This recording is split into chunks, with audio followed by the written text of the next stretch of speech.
makes a show worth watching? Sometimes I watch a show because I read the synopsis and find that the premise is decent enough to warrant at least a couple minutes of my time. Sometimes I watch a show because the art style is just so breathtaking and odd that I can't help but watch. Sometimes I watch a show because other people praise it and insist I give it a try. And sometimes I watch a show because Netflix shoved the same clip of a horse crying about being naked in my face enough times that I decided to trust our AI overlords and just watch the dang thing. What I expected was a silly show about a horse in a world of centaurs.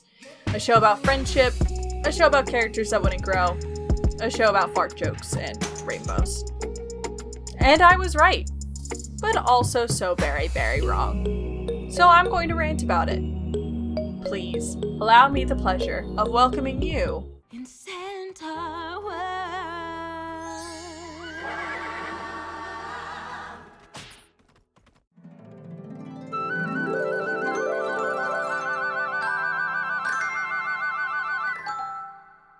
I want to start this rant by discussing the art because it was the first thing that tipped me off to the hidden goodness inside this strange show. But in order to understand why the art is so impactful, you have to have a little context first. Our journey through Centaurworld actually starts outside of it, in the quote-unquote human world. I say that with quotes because it's a war-torn, desolate landscape where the main characters are fighting a horde of minotaurs. So, not quite the human world we're familiar with. We only spend a few minutes here. Just enough to establish this world is scary and violent, and that our main leads, Ryder and Horse, have a very sweet and deep connection to one another. And no, I didn't forget the horse's name. It's Horse. The horse's name is Horse. And yes, this character's name is Ryder. This world is very literal with its names. I didn't expect this kind of intro. I didn't expect to be immediately thrown into a world where everything is so bleak. I didn't expect a beautiful lullaby song that felt so sincere. I didn't expect the bond between Ryder and Horse to be so immediately recognizable. It was a welcome surprise that a show I had pegged as a straight comedy started with such a serious and dramatic scene. Horse falls through a magic portal and wakes up in a completely different world from her own. Where she comes from a world where there are few colors and even fewer non-threatening living creatures, this new world is full of centaurs, plants, and plant centaurs. It's colorful and silly and completely contrary to the world Horse knows. And it is here that Centaurworld performs its first of many tricks to charm you. The artists and animators do something incredibly clever with this duality of worlds. You might have caught it in some of the clips already, but the art style for the two worlds is different. Not so different that they look completely out of place next to each other, but different enough that they are distinct. And even better, the art style reflects the feelings and attitudes of the world it represents. Take this shot of Horse framed by Derpleton and Glendale. Horse's line art is solid, focusing on straight, smooth lines and clean angles. Any shading is done with clean edges, and the line art never cuts into the color. It is a strict and clean art style that reflects the harsh and strict world she comes from. Because there is no freedom of expression when you're fighting for your life. When you look at Derpleton and Glendale, though, you see the opposite. The lines are uneven. The characters are almost entirely made of curves. The shading and color isn't clean. It bleeds into other colors with different textures and blending techniques. Derpleton's hair outline even swirls inside his hair. It represents their whimsical nature. Though lack of structure and rigidity in their culture, their easygoing and colorful personalities. The animation for these two worlds reflects this difference as well. Anytime a person or creature from the human world moves, it's with realistic proportions and actions. Ryder moves like a normal human. Horse moves like a normal horse. Mostly. But when the centaurs move, it is in a more traditional cartoonish style, with sudden moves, outlandish faces, and exaggerated proportions. And yet, despite being two very different art styles, they aren't conflicting or distracting. In fact, during my first watch, it barely registered that Horse was slightly off compared to her traveling companions. It reminds me of that Jimmy Neutron and Fairly OddParents crossover. You know, the one from... Oh god. 18 years ago? I'm so old. Those two styles were so different that when a character moved from one world to the other, they stood out, or, in the case of Timmy Turner, became preteen nightmare fuel. In this case, you still can notice it, but it isn't as jarring. They still belong in the same show, they're just from different places within that show. It's a beautiful piece of storytelling with art, another facet of the new world Horse has to live with that isn't explicitly told to you. It's a subliminal act of differentiation. I absolutely adore the little touches like this. Almost as much as I adore how creative Centaurworld's characters are.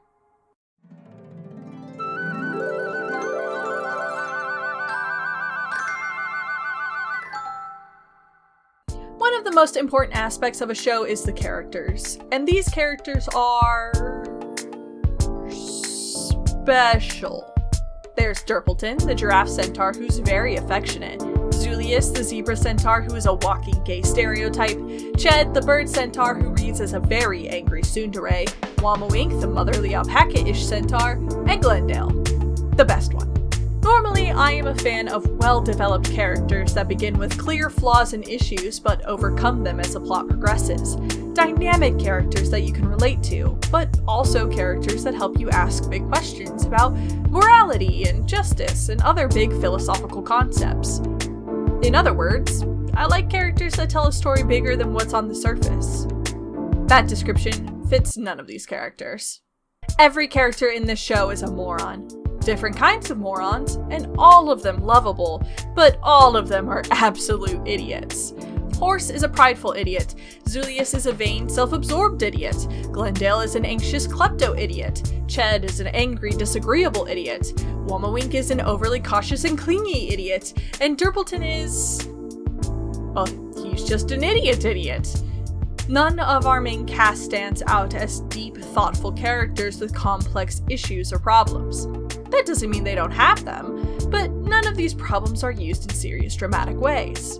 For example, Durpleton's dad was never proud of him and wanted him to be quiet all the time, leading to Durpleton's need for words of affirmation and affection. So, as the show progresses, Durpleton faces this issue by singing about his farts insulting him like his dad, and raising an adult abomination to love. Is it funny? It can be, but is it hitting me in the feels? Not at all. Almost all of our main cast is similar, with problems that seem like they could have been worked into interesting internal conflicts, but are ultimately brushed off for the sake of comedy. Glendale conquers her anxiety by breathing in a bag. Zulius befriends his main rival through the power of party planning. Wamawink's biggest development is not blaming her crush's girlfriend for just existing, and Ched doesn't hate Horse. No one gets a serious character arc, which sounds super bad, like ruins a show forever kind of bad, but it isn't. Part of what makes this show different from other animated shows is its runtime. Where other animated series last 3 or more seasons with 12 to 24 episodes per season, Centaurworld is 2 seasons long with 18 episodes. No, not 18 per season, 18 total. And it isn't unfinished. These 18 episodes contain the beginning, middle, and end of the story. A completed work. And if you only have 18 episodes to introduce your characters, get across your plot, build up a villain, and develop a new world, you don't have a lot of time left to intricately develop 6 characters on top of that. So instead of 6 mediocre attempts at creating interesting character development, the writing team made a bold move that I think works better. Make 5 funny tangential backstories and focus the remaining time and energy on one central character. Horse is an interesting case when it comes to character development because, well, she's a horse. And not a horse in a world where horses are the equivalent of people, but just a regular non-speaking horse who gets transported to a magical world where she can talk. She isn't dealing with traditional human problems in human ways, but the writer still managed to make her sympathetic by giving her relatable problems despite the unrelatable circumstances. She starts her journey single-minded, trying to get to the end and back home as quickly as possible, no matter the consequences. She deals with worry for a loved one as she fears for Ryder's life while she's away. She develops anxiety and a type of body dysmorphia as she stops recognizing herself due to changing on her journey. The way these issues are presented in our main lead might be unfamiliar to the audience, but the overall feelings are not. And throughout it all, there's a theme of finding oneself and accepting oneself. This is where our remaining cast's lack of deep development works in the show's favor. The characters aren't developing and changing in big ways because they already have accepted themselves. They aren't starting with unsolved issues. They're starting with handled issues. They found a family that accepts them as who they are, flaws and all, so there's no real push for them to change. They are the contrast to our flawed lead that lets us measure her progress, her acceptance of who she can be without the constant strain of war. Which I think is quite brilliant in a way, because the main cast still gets to be flawed and have some depth as to why they are the way they are, but the time it would take to go through their story arcs is instead used more efficiently to further our main character and the plot. Even learning their traumas is used as a tool to develop our heroine's magic abilities. But it is a double-edged sword. When watching for the first time, most audience members aren't going to be thinking about how the main cast's lack of development highlights the lead's growth. The characters are going to come off as simple. Because they are. In the end, no matter how well it works to help frame the show's theme of accepting yourself as you are, characters that are silly, unchanged, and not all that smart are going to feel extremely childish. In fact, after my first watch, that was exactly how I felt. I felt these characters were for a much younger audience than me. But as I watched the show a second time, I started to see the fun in these characters and their quirks. I listened to the lyrics of their songs and saw how their flaws had been woven into their story. It felt like I had cleared away a haze of prejudice against the show and these characters to see the actually phenomenal writing underneath. And that goes double for the side characters. Water Baby, Sunfish Merguy, Comfortable Doug. This show has an exhaustive cast of side characters that are as funny, if not more so, than the main cast. Everyone's design is so unique and odd, and the side characters are just allowed to be strange for the sake of being strange. They're a colorful cast of returning faces that surprise and delight whenever they spontaneously pop up in an episode again, and I really wish I could spend a whole section gushing about how much creativity is in just these side characters, and how well they use them when integrating them into the plot. But I honestly think it's better to just experience these characters yourself, because the most joy these characters bring is from their unexpected nonsense. And I enjoyed the nonsense and spontaneity best when I let go of all the preconceived notions of childishness I had unknowingly carried with me into my viewing. I had already set these characters, and by extension the show, up to fail by expecting it to be a basic, colorful kids show. But I had that preconception for two reasons. First, because the joke Netflix pitched this entire show on was a joke about the horses being nude. The second reason was probably...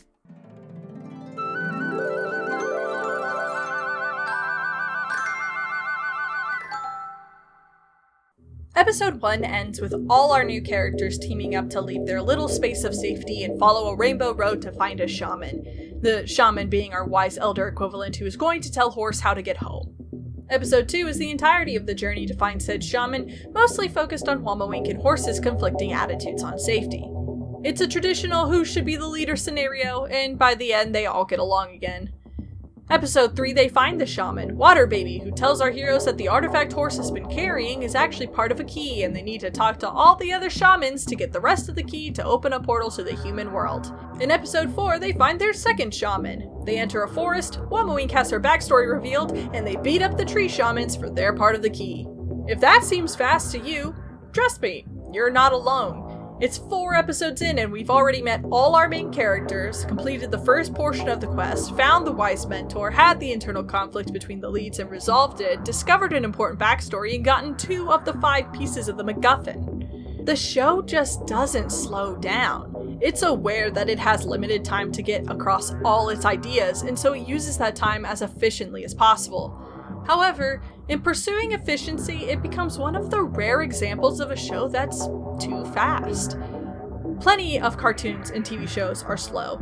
They hold out on finding clues to the mystery. They drag on instead of confronting the villain. They never let the main couple get together. A life-changing secret may never be shared for seasons, and a particularly boring arc may last forever. Television in general just has way too much incentive to keep plot points dragging on in their shows so that the audience keeps coming back to watch more episodes and the studios can make more money. It is very rare that a show has the opposite problem, to the point where you might think that keeping a fast pace isn't a problem at all. But Centaurworld has some cracks in its writing that show the pitfalls in going so hard on the plot. In episode 2, Horse sings a song about forgetting Ryder's face and being worried she's been gone too long. Episode 2. In terms of plot, this is important to have at this part of the story because it's the main factor that gets her and Wamawing to see eye to eye and to solidify their new friendship at the start of their journey. However, to the viewer, it makes no sense. In our perspective, Horse has been away from Ryder for all of a day.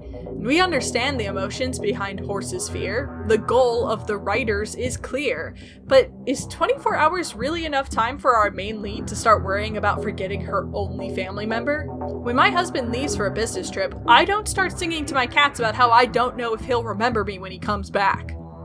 Granted, I'm not a horse, and maybe horse brains are different, but my point still stands. It's just way too premature for this issue to be a feasible problem, but in order for the rest of the story to progress, we have to get over this plot point. In episode 4, we learn about Wamawing's backstory and why she's so clingy and cautious while our characters are getting the second of 5 things they need to complete their overall goal. It isn't a problem that the backstory is happening now, but we've hardly gotten to meet Wamawing at this point, so the emotional impact of her backstory doesn't hit as strongly as a story about an orphan trying to bond with anyone in a fiery hellscape should.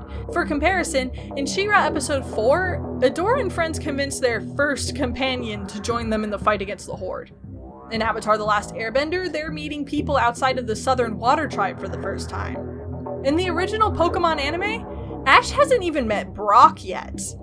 It just feels way too early for the audience, or our main lead, to connect with this character on such a deep level. So instead of feeling sympathetic and understanding, the moment feels forced and awkward. Now, to be fair, Centaurworld handles its fast pace as well as it can with a clever combination of writing and song. The examples I used were probably the most egregious instances of this problem. For the most part, the story is still fast, but it uses its short runtime to the fullest. Every moment is filled to the brim with creativity, jokes, music, and more. I honestly found very little that I would cut if I were the director. Instead, I can only think of improvements by increasing the overall runtime and just making more of the show. So while the pacing is a flaw, I can't find it in myself to really be angry about it. In fact, this show made me smile more than I think any other show this year has, and it's all thanks to its strange sense of humor.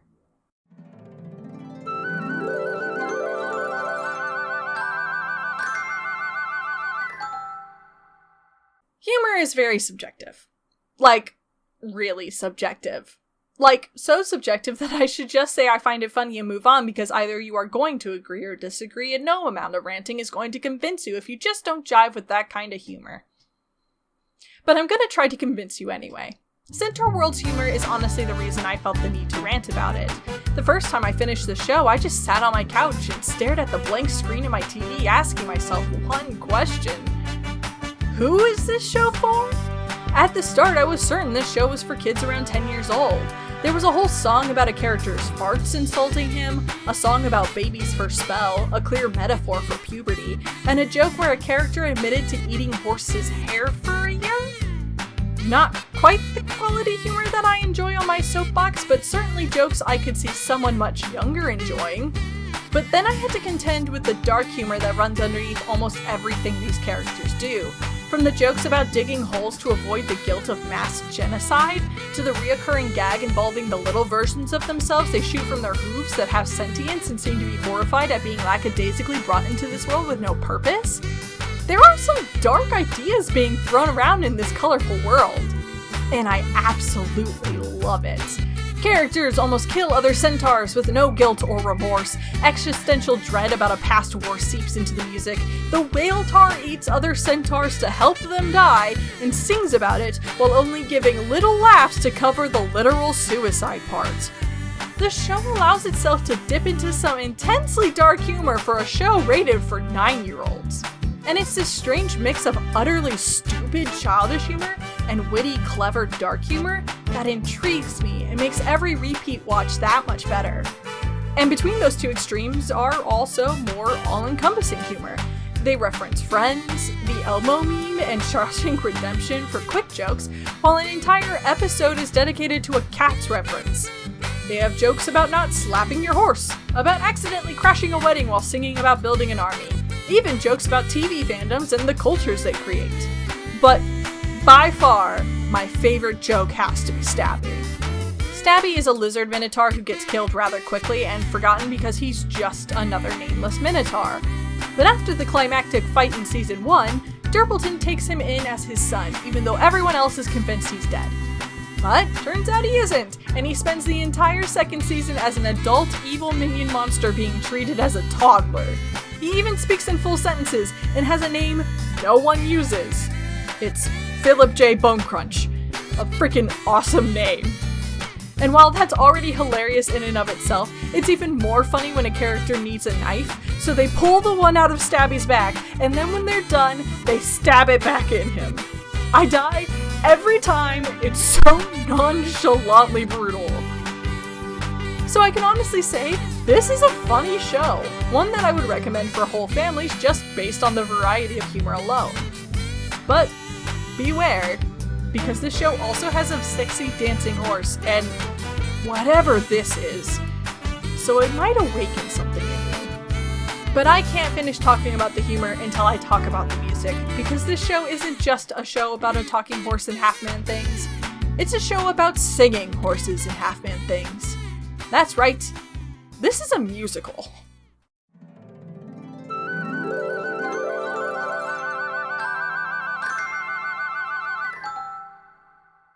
This is a musical cartoon, and boy do they capitalize on the musical part. They put an average of 4 songs per 25-minute episode, and they range from 30-second jingles to 3-minute productions. It is a key part of the show's identity, and the songs are pretty good. Unlike the instant bangers you might hear from a show like Rapunzel's Tangled Adventure or Steven Universe, Centaurworld songs are the kind that grow on you the more you hear them. None were perfect for me, mostly because the really good ones I loved felt really short, but overall the music is above average, except the fart song, the boat song, and Frustration Tears. I hate those 3. The music has a lot of energy. Each one is written to be a good song, but also a great communicator of character personality and plot. Little admissions during the song, or a particular word choice, really show how the characters think about the problems they're facing, whether that be in a genuine and thoughtful manner, or a slightly manipulative one. Take Hello Rainbow Road as an example. Horse's goal in singing this song is to get the other characters to agree to join her on her journey, not because she thinks they will be particularly helpful, but because she needs magic to move forward, and being from the human world, she has none. In the song she says, "It takes a little boldness and a little bit of magic. I'd go on my own if only I had it. The magic, that is." Which perfectly explains her goals, her reasoning, and her pride and her fearlessness in just 2 lines. I mean, she didn't have to clarify that she only meant the magic bit, but heaven forbid anyone who doubts her boldness. Another feature of this show that just hits you with charm is the common trait amongst both seasons to repeat words or choruses to emphasize themes and connections. For example, the phrase, "we are all just fragile things," is a phrase used in any song trying to convey a sense of weakness and worry, from Horse's song about missing Ryder to a song Wamawink sings to combat Horse's depression. And there are like 10 reprises through all 18 episodes, so they really like their repetition. But they use it wisely. It isn't the same song repeated every other episode. It's always purposeful, symbolizing a change or a big moment within a character's life. It is also common to cut the song, or parts of it, to facilitate a joke. Whether it's stopping a character from revealing too much mid-song, or a sudden realization of inappropriate time and place, the songs serve the same purpose as the dialogue, and aren't immune to jokes or gags. But I think the best parts of this musical score are 2 very specific themes. The first is Who Is She?, which is a power ballad a la Let It Go from Frozen, or Waving Through a Window from Dear Evan Hansen. This song and its reprises are always stunning because they're such a great conveyor of Horse's view on herself as the show progresses. At first, it's a song about being herself in a world so different from what she knows. It's a song trying to convey her individuality and her sense of self in her differences from others. But then we get the first reprise, and it's a sad song about how she's lost sight of who she is. It also takes choruses from a song from the beginning of her journey and turns it into a reflection on how alone she feels now. It's a beautiful way to show her at her lowest. And then we have the third and last reprise, where she uses the chorus to look back on all that she accomplished and all of her growth to come to the conclusion that the most important part of defining herself is in the love others have for her. While these songs are short, with all of them about 2 minutes, they convey a lot of emotion and growth in very little time by calling upon your recollection of the last time she sang these words. When she starts to sing and you recognize it, you remember her character arc's progression and connect these 3 points together. It's a fantastic use of music as a storytelling tool without the use of overly expositive lyrics. Another charming addition to the show that subtly works on your emotions. But what about the other song theme I love? Well, you're gonna have to wait for that one. For now, we're going to dive into Season 2.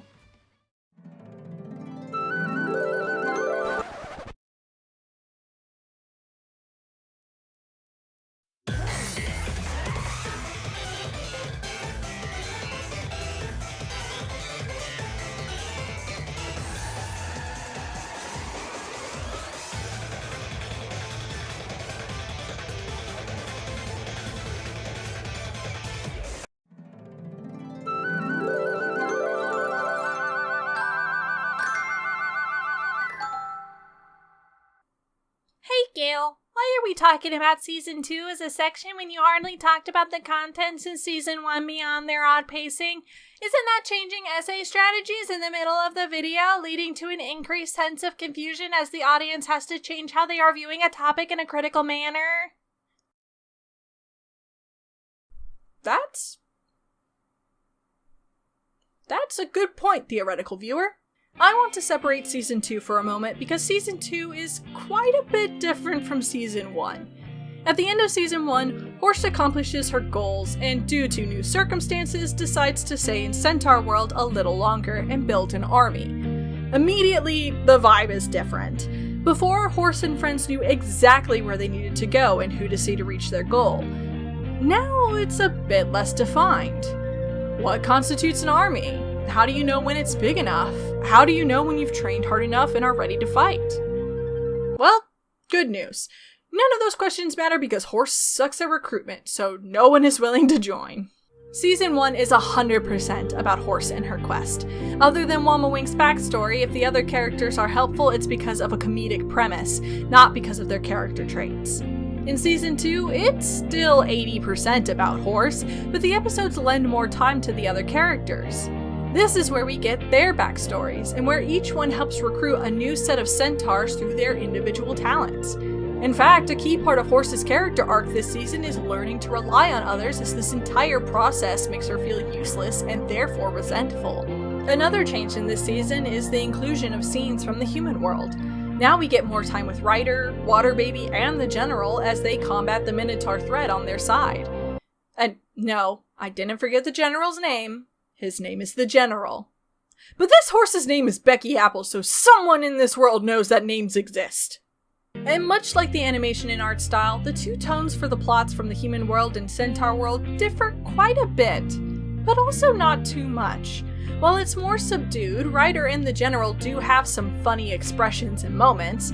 Becky Apples is an incredibly hilarious serial killer horse, and any Centaurworld character that finds themselves in the human world brings their strange humor with them for moments like this. Is this a death we must mourn or a birth we must celebrate?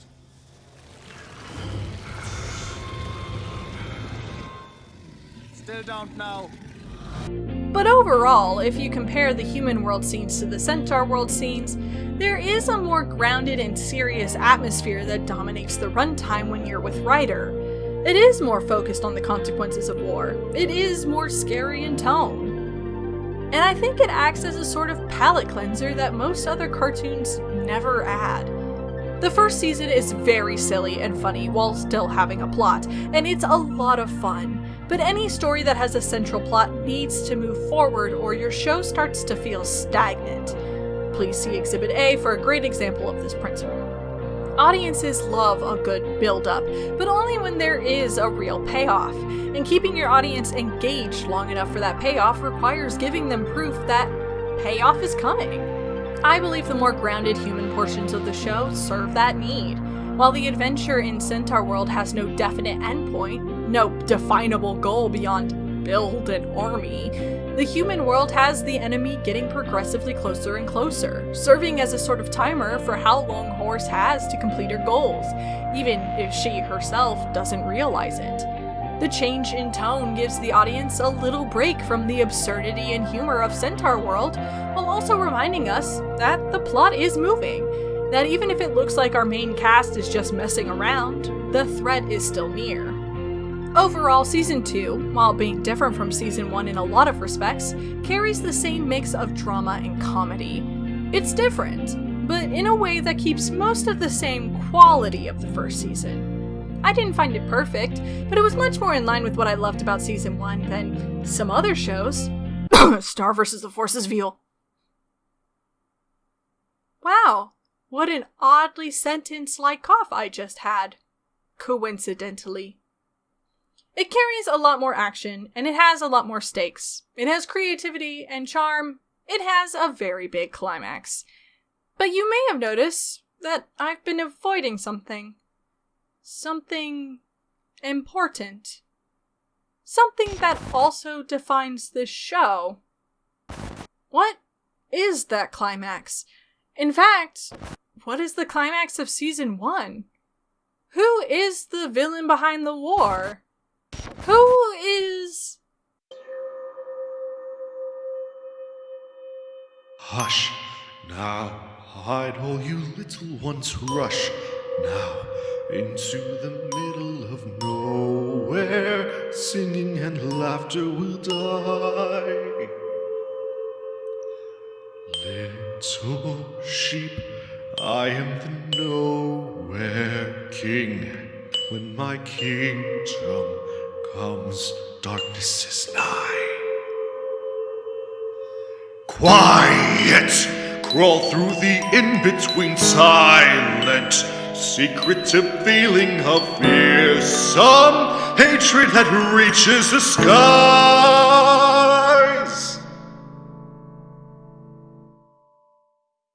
You will bring joy to the nowhere king when I see the lights leaving your eyes. If there is anything I could show you to convince you to watch this show, it's probably this guy. Not only is the Nowhere King the strongest character in the series, he's the best designed one. I mean, just look at this intro. Look at how he forms out of these globules of black goop and coalesces into a freaking monstrosity. Every step out of the void is visceral. Every movement is unnerving. Every angle has him looming over our heroes. He is the definition of creepy, but also incredibly cool. He commands every scene he's in, absolutely demanding your attention by his sheer size and presence. His voice is deep and dramatic, his lullaby theme is catching and haunting, his movement is serpentine and odd, and overall he's just one of the coolest things about this whole show. He is also the most disappointing, at least for me. And explaining it is going to have to require me to go into some serious plot spoilers, so I'm warning you now. Let's start with the world around the Nowhere King and the war mentioned in both Centaurworld and the human world. It's both mysterious and interesting, and utterly confusing. Obviously, the war is still happening in the human world. The show starts with Horse and Rider running away from the Minotaur army, but the confusion comes from the war's representation in Centaurworld. In Centaurworld, the war is something from the past, but when is questionable. In the first episode, Glendale sings about the war before quickly being silenced by the others, implying that all of our main cast is aware of the war that took place. This is also corroborated by Wamawing's backstory, where we see her original herd destroyed by the fighting, and the Catar's mention of the trauma of war causing them to start the Be Best competition. But then we get to the Collector episode, and everyone is surprised by the depiction of humans and centaurs fighting together in the war, considering the main cast didn't even know what a rider was in episode 1. Which is strange, considering everyone is apparently old enough to have experienced said war. And then we learn that the war was started by the Nowhere King, but no one remembers him except for the shamans and this woman, despite the fact that the war in Centaurworld supposedly ended with the sealing of the Nowhere King. So apparently the war was far enough into the past that no one remembers the connection of the human world and Centaurworld, and also the Nowhere King, yet it was within everyone's lifetime and actively changed their childhoods. So the reasonable theory would be that the sealing of the Nowhere King was in the far past, and the remnants of his army continued the war for a couple more decades until the last Minotaur died out in Centaurworld, much like the war continues in the human world despite the lack of the Nowhere King. But there's a problem with that interpretation.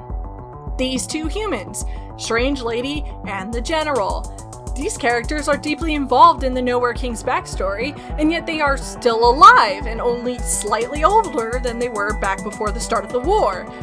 There is also no mention of immortality or age manipulation, so there can't have been that much time between the war start and present day, and yet no one remembers the great evil black goop dead deer head monster that raised an army of mutated creatures to kill everyone? It's convoluted and confusing, and has no explanation for why some things are deeply ingrained into every centaur's memories, and yet others are completely forgotten except for a select few individuals. Honestly, it feels like the writers wanted the benefits of a recent war scarring the centaurs, while also having a mysterious past evil that surprises our heroes and the audience. But in trying to have it both ways, it just ends up clouding up what was otherwise a pretty clean narrative. But that's not the real reason I find the Nowhere King so disappointing. The real reason is his backstory. I just think it's boring. Centaurworld is a show where a horse gets magically transported to a world of magic and centaurs and accidentally releases a mostly dead deer demon upon both worlds. You'd think the villain would have a creative backstory, something fun to match his incredible design, something that matches the themes and worlds we've been introduced to. And instead, we got a story about a dude who turns evil because of love and racism. How fun. Look, I'm not saying it isn't a compelling backstory or that it doesn't do its job to provide us with a motivation, but it's just so ordinary. A centaur man falls for a human woman. Fearing she could never love him because he is different, he uses magic to split himself into man and beast. The human half gets to be happy with the love of his life, and the beast half grows resentful till he does desperate things to try to return to normal. It's so predictable. So boring. Don't get me wrong, it kind of fits. Horse's arc is learning to love herself, and this sort of reflects that journey, but it still seems so out of place. I think it's because the problems the Nowhere King faced simply don't exist in the present because the entire show has kept humans and centaurs separate. When we see the Nowhere King face racism in his backstory, it's the first time we, as the audience, have ever seen that kind of interaction. Sure, racism isn't that hard to understand, but it's the first time this issue has been presented to us, and it's not presented in a destructive or violent manner. And while still very wrong, like racism in any amount is never okay, the relationship between humans and centaurs is mostly portrayed in a demeaning way rather than a hateful one. How are we supposed to process this and recognize racism's importance in this story if it only happens twice in a flashback and it was just some unkind words? We have no real reason to believe he can't marry his love as a centaur. And then his human self treats his beast self worse than any other human has treated a centaur. So, on the one hand, a great literal depiction of self-loathing. On the other, an unnecessary action that clearly only leads to future evil villains. But perhaps the worst factor in the way this backstory is told is the peppering of stupid juvenile jokes, like horse farting in the Nowhere King's brain space and him eating garbage. It's so contrary to his horrifying outside that I felt my awe of him literally dying with every interaction. Each flashback would have a lackluster song, then a gross joke, and by the time the entire scene was finished, I was begging for something cool or menacing to happen. I was waiting for something unique that would only work in this show, like if the Nowhere King was actually a creature from another world that ended up stuck between Centaurworld and the human world when they created the magical bridge. Then his only goal could be to get home, or maybe he goes mad and wants others to suffer the loneliness he now feels as an outcast. Or maybe he was the steed for the strange lady and was hurt and betrayed because she replaced him with another steed. Or forgot about him as she moved on in life, an echo of horse and rider's relationship gone wrong. Or maybe he could just be a demon brought on by magic gone wrong that the centaurs pushed away into the human world so they could forget their troubles and pretend everything is fine in an act of group delusion. I don't know. I just feel like anything else would have been more creative and frightening than a trash-eating deer feels sad because the human he loves doesn't love him back. Except she does. So even that part is stupid. And it sucks because everything else about this character is grand, evil, and epic. The final fight against the Nowhere King has a lot of drama and heart, and the way he fights is incredibly frightening. There are bits of his backstory that are creative and fun, like his relationship with the general, or the Minotaur creation sequence, and the Riftworker song is decent. He clearly was a well thought out and well executed villain. I really cannot fault the writers or the character in a major way that feels concretely objective. This was just a choice that didn't work for me. It wasn't funny, nor was it dramatic. It just didn't hit me like other parts of the story did. But that's okay, because while this whole show can be summarized as a cartoon that's full of hits or misses, it is a cartoon that objectively has a lot of heart. And that heart is finely crafted out of a love for creativity.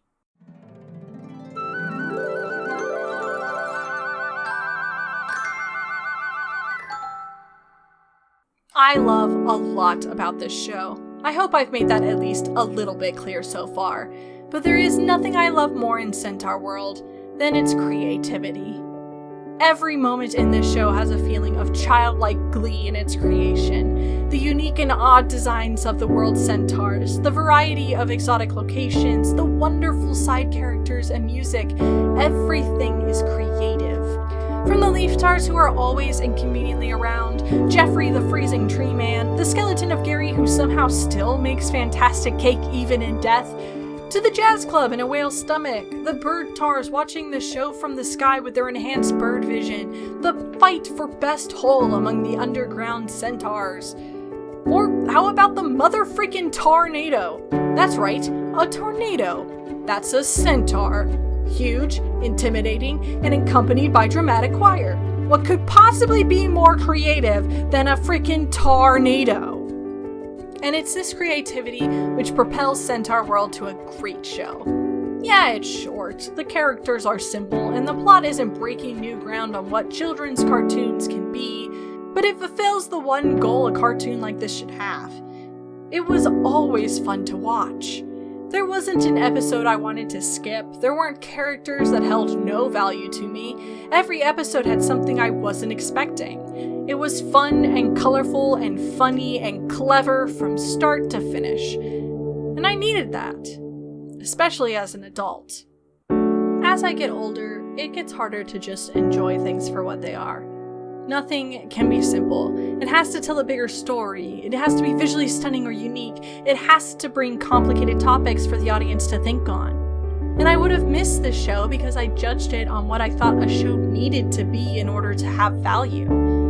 I think it's all the part of my brain that tells me my time is limited and I don't want to waste it on watching something I'd get nothing from. But there is joy in just having fun for the sake of having fun. And I think Centaurworld is a cartoon that reminds me that my favorite story is Alice in Wonderland, a story that is rightfully about nothing. So my rant ends with this. If you want to escape the real world for a moment, just let yourself be excited and drawn in by harmless fun without the worry of character death or horrifying consequences, this is the show for you. It's a well-rounded show that's focused on fun and entertainment, and in my opinion, succeeds at both. Thank you for listening to me, an adult, talk about a children's television show. It would be kind if you would leave a like, maybe subscribe to see more of my content in the future, or, even better, leave a comment to let me know if you've never seen Centaurworld, will you now? Or if you have, do you agree with my analysis of how Centaurworld made me feel? Thank you so much for watching, and I will see you in the next Rant video. Bye-bye!